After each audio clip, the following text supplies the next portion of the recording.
welcome back sa ating next per fishing content mga lods. At eto, kasama ko naman si Parinip, si Harvey at si Philip. Papuntang Barangay Banlas yung pamamana namin ngayong gabi. At hindi tayo naka-video ng travel kasi umuulan at medyo siksikan kami. So eto, bumaba na nga kami dito sa Roro Port para dito kami mag-umpisa. So ayan, nakapag-prepare na si Parinip. So let's go agad. At shoutout muna kay Master Pine Expayer, One Life History, at kay Master Raffis for Fishing, kay Sibados TV, at kay John TV Vlog. So ito yung first fish natin, at ito yung pangalawa, isang targbago or barred spine foot, at ito naman yung paborito nating pang prito at inihaw, isang Moorish Idol. Pag nakakita talaga ako, hindi ko na pinapalagpas mga roots. At ito, dalagang bukid, at dalagang bukid again or bilason kung tawagin dito sa lugar namin. Sa ibang lugar ay sinawan yung tawag sa isdang yan. At ito naman, dalagang bukid dito kasi hindi maalon mga lods kasi nasa Amihanan banda yung poblasyon at kami nasa may habagatan, kaya pag may low pressure or sama yung panahon ay umaalon dahil nag-uumpisa ng maghabagat season dito sa lugar namin. So ito yung mga danggit. Ayun, ito na lang yung isa. So sa mga gustong magpa-shoutout ay comment down below lang mga lods at kung tayo para maisama natin yung next video. At sa mga hindi pa nakapag-subscribe sa ating YouTube channel ay baka naman subscribe kayo at updated kayo sa ating Nights per Fishing Adventure mga lodi. So thank you and God bless. So eto, taragbago again. Hindi na lang tayo namimili ng mga uhulihing pang ulam mga lods kasi yung mga medyo magagandang klase ay ibibenta natin, pang income na rin natin, pang ambag sa gasolina. At eto, pang ihaw, pangalawang Moorish Idol. At eto, danggit na naman mga lods. Napakaraming danggit dito pero maliliit na yung iba kaya hindi na natin hinuhuli. Yung mga good size lang yung kinukuha natin. Sayang naman yun at hindi pa talaga natabla ng pana. At ito, marami pa, 3 piraso pa sila para lang. At dito naman sa susunod nating dive, isang maransing or Rollis Shielder. Dalagang bukid rin ito mga lods kaso hindi lang lumalaki. So dito, danggit na naman. Ayun, tinutusok lang natin mga lods kasi sayang baka mahuli pa natin yung kasama niya. Dito nakakita tayo ng isang parang fish pero hindi naman. Ito, gumana yung trigger natin. Siguro sa katutusok natin na hindi kinakalapit yung trigger ay nag-lock talaga siya. At ayun, sayang naman yun. Good class pa sana naman na isda yun at kasali na yun sa 200 per pesos sa apply ulit pero di naman siya lumayo. Eto siya, uy, tatakbo talaga kahit wala pang pa. Ayun, nasa pool. At eto, isang malimno or di ko alam kung anong tawag sa isda nito sa ibang lugar. Malimno kasi yung tawag dito sa isda. Kawan kasi ito sila mga lods. At yung iba na maiilap ay yung sumasama sa karamihan. Tapos may mga nahihiwalay, yun yung nahuhuli natin. At eto, dalagang bukid. Di lang ganun kalakihan yung mga dalagang bukid dito mga lodi. Pero pwede na. Pang benta na to. Marami na to, 1 kilo. At eto, isang manitis or timbungan. Bungta naman kung tawag dito sa lugar namin. At eto, malimno ulit. Ayun, sapul natin.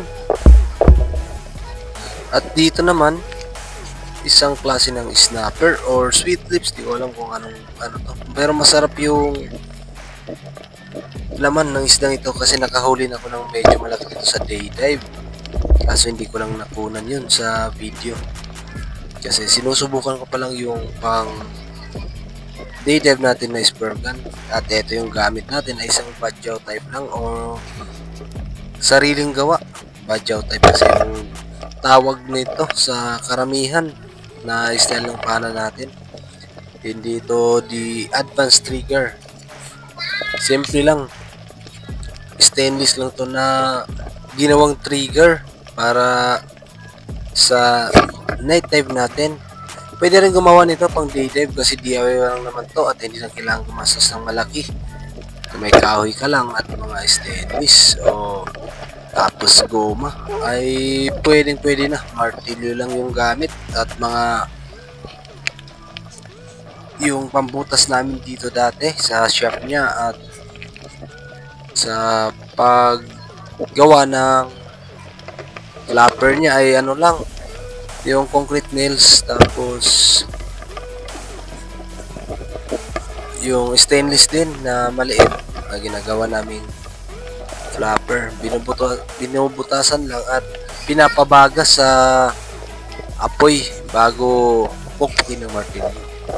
At eto na wili tayo dito sa pagkuha ng mga pakul na ito. Pahirapan nga lang pero goods na pang ihaw kaya hindi ko na sinasayang yung mga ganyan. So eto dalagang bukid. Nasa may ilalim ng bato. Dalagang bukid again mga lodi. Medyo maganda yung sampa ng dalagang bukid dito mga lods. At inabot tayo dito ng 12 AM.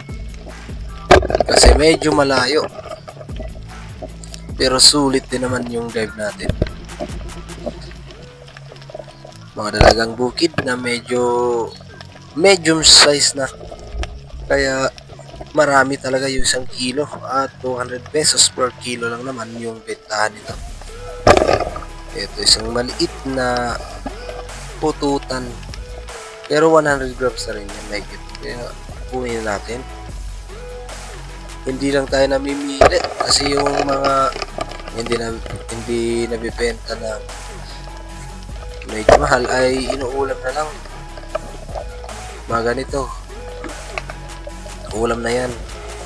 So ito, kasama to sa 200 pesos, isang Lotus Emperor, mga 300 grams to 400 grams na rin ito mga lods. Ayan, malaki na. Pandagdag na rin sa pangbenta ito mga lods. Ako lang lagi yung pinakamababaw dumadaan, lalo na may sipon tayo. At ito, pusit. Mahirap kasi mag-dive sa medyo malalim pag may sipon ka kasi nagfa-fog agad yung goggles natin. So eto, medyo good size na rin na barakuda. Kunin ko na to. Or lusod kung tawagin dito sa isla. At dito, ito talaga good size na needlefish or balo. Ayan. Dumidistansya lang tayo kasi baka makagat tayo niyan at napakasakit naman. Nakakasugat yung mga matatalas niyang ipin. Kaya nag-iingat tayo sa paghawak ng isdang yan.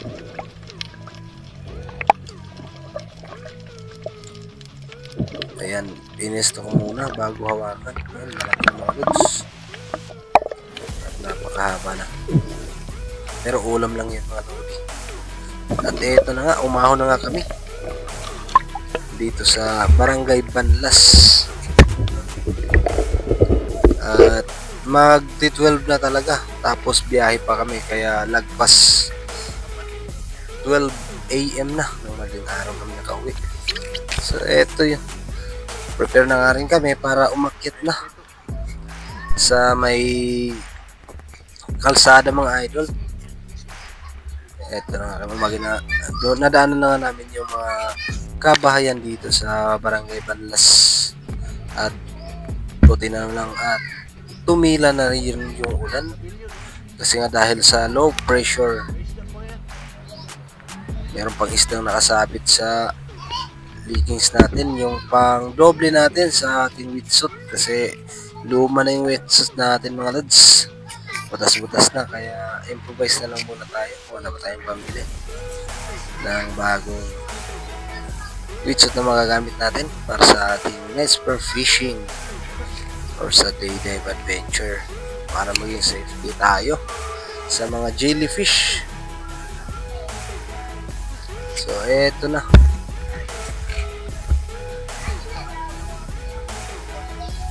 andun lang kasi yung motor nakatambay at hinihatid lang nila paring Nip yung motor papunta dito sa Barangay Panlas at sumakay na lang ulit ng motor papunta doon sa may poblasyon kung saan kami nakapwesto kanina.